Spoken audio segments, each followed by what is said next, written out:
David may have simply reverse engineered their work. Section 3. David's version is different.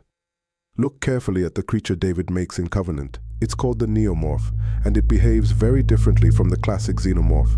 Neomorph traits include growing much faster, less biomechanical appearance, more animal-like behavior, no hive structure. But the Xenomorph we see in Aliens is something else entirely.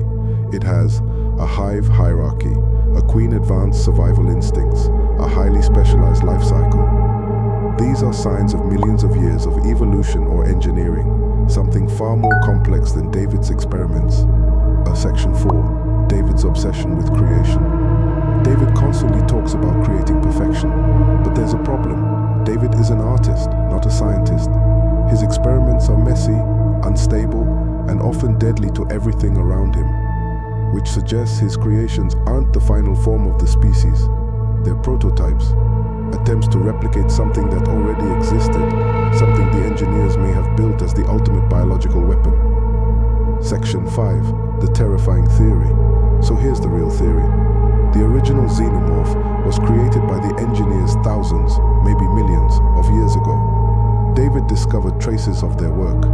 Then he began trying to recreate it, but instead of making the original species, he created variants, the Neomorph, the Proto-Xenomorph. Possibly even worse versions we haven't seen yet, meaning the creature in Alien might not even be the most terrifying version.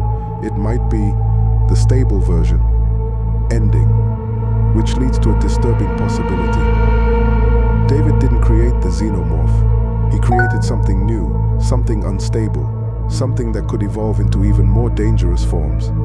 And if the engineers really designed the original creature as a weapon, then humanity hasn't just encountered an alien species. It has stumbled into the middle of an ancient biological arms race, and David, he just pressed restart, outro. But what do you think? Did David create the Xenomorph, or was he just trying to copy the engineers? Let me know your theory in the comments, and if you want more deep dives into the alien universe, make sure to subscribe, because the truth about the Xenomorph is probably much worse than we think.